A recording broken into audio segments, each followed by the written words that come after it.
Just pull it over your nose and breathe normally. Hello, welcome on board. I've got a bit of a confession to make. I've been flying my drone around some airports recently. I know, but not that one. That wasn't me. Don't call the police. I can explain.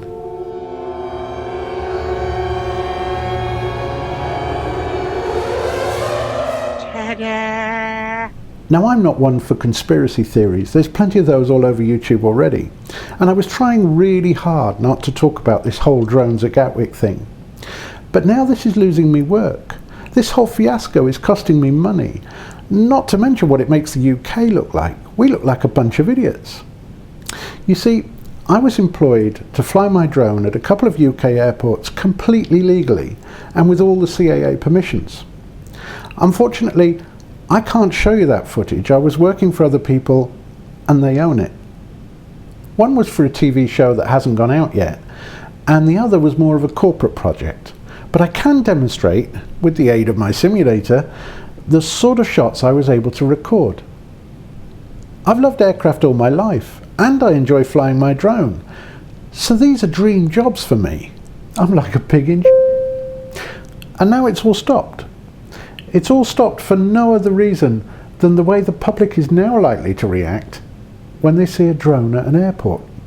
It's hard to believe that just a short while ago I was flying my drone alongside people walking into an airport terminal and landing and taking off in the airport car park. My drone was hiding in plain sight. Nobody said a thing. No calls to the police, nobody tried to shoot it down, and no panic. I bet it would be a different story now. They'd probably close the whole airport down. In fact, this whole Gatwick drone story is definitely a strange one. All the world's media descending onto one airport for 3 days. How many crews and cameras and phones were pointing at the sky, and yet we haven't seen one single credible picture of a drone? Now, I worked in news long enough to know when something just doesn't smell right. There's just too many errors in this story. First, someone sees a drone, then it's multiple drones, then it's airport workers, so that's credible. Now multiple airport employees, and the police, even more credible. 95, no 115 credible sightings. Multiple industrial-sized drones that keep coming back whenever you try and open the airport. But we're pretty sure it's not terrorists. And not one credible photo. To be fair, the police did say that some of the pictures could have been of their own helicopter, which was flying around when the airport was closed. Oh, and they might have had their own drone up flying as well. Duh.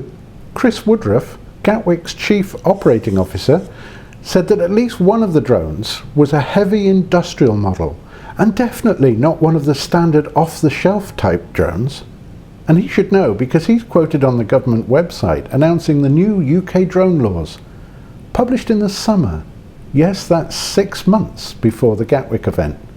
These clear regulations, combined with new surveillance technology, will help the police apprehend and prosecute anyone endangering the travelling public. Spot on.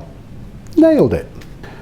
After a cyclist was spotted frantically packing up 2 drones into a bag near the airport, which actually turned out to be 4 miles away from the airport, and presumably a very big bag.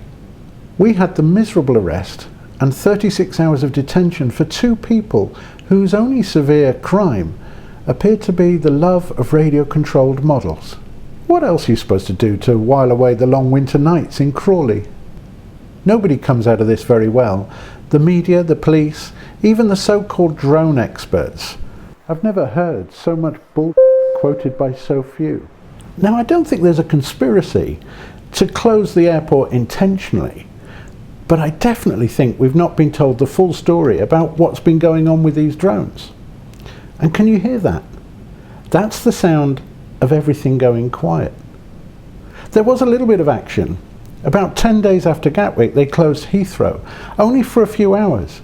But I think that gives us a little bit of a clue as to what might have been going on.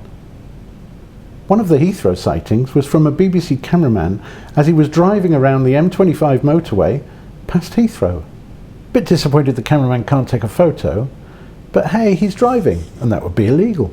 He can't have been driving very fast though, because he said he watched this stationary drone hovering at 300 feet above the Harmondsworth area for 4 to 5 minutes. I know the M25 quite well, and I know it can be slow, but that's ridiculous.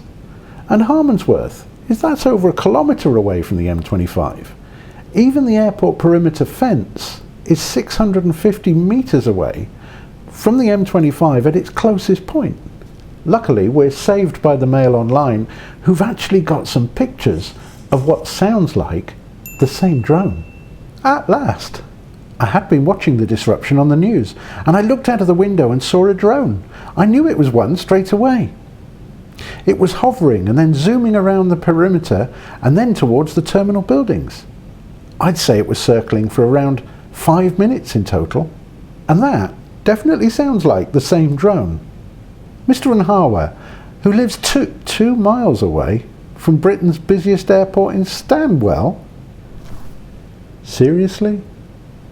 We seem to be having a big, far away issue here. It's called perspective, and I think we're losing it. This is an average-sized hobbyist drone.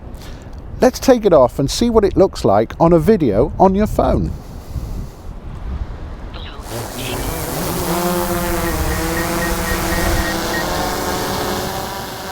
Okay, the drone is now 200 feet high and 250 meters away. Let's have a look on the phone. Can you see it? Maybe if we zoom in by 400%. That's what it looks like at just 200 feet high and 250 meters away, shot on an iPhone, which is just half the legal distance from any operator. So either the drones that people are seeing are massive, I mean really massive, not just industrial but military-sized drones, or a lot of people are mistaken. It's not as mad as it sounds. It's a sort of mass hysteria fueled by a sensationalist media, and people really believe our airports are under attack. When they look out of their windows, they see exactly what they're expecting to see. And the police are not immune from this. It might be better to call it collective delusions, but the effect is just the same. Even the police are now referring to a heightened state of awareness. And last week, DJI issued a press release urging caution in evaluating reports of drone incidents. This recent rash of unconfirmed drone sightings may reflect the power of suggestion more than the actual use of drones at airports. And yes, they would say that, but when the police released the unfortunate pair from Crawley, a senior police officer said it was always a possibility that there may not have been any genuine drone in the first place.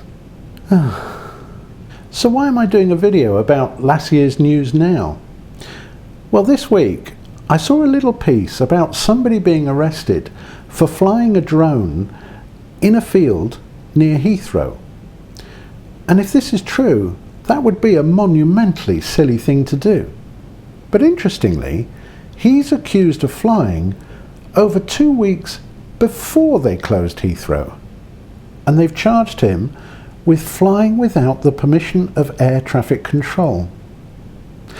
This sounds like a petty offence compared to the recklessly or negligently acting in a manner likely to endanger an aircraft, with its unlimited fine and up to 5 years in prison.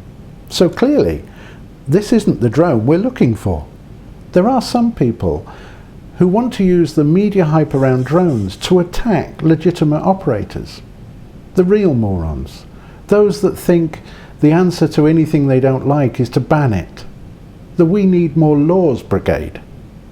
There are plenty of offences in the Air Navigation Order which can get you up to 5 years in jail.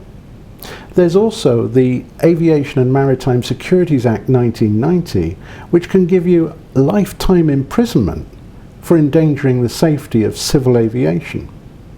So seriously, what is the point in making things even more illegal than that? It is already illegal.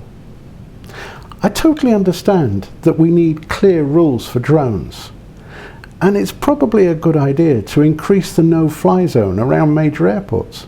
I do understand. But of all the pilots I've spoken to, they seem to be much more worried about birds. Birds don't follow any rules. So let's keep a sense of perspective here and ask yourself, a squadron of industrial-sized drones attacking an international airport, or some really bad journalism from people who should know better? Besides, this is costing me money now.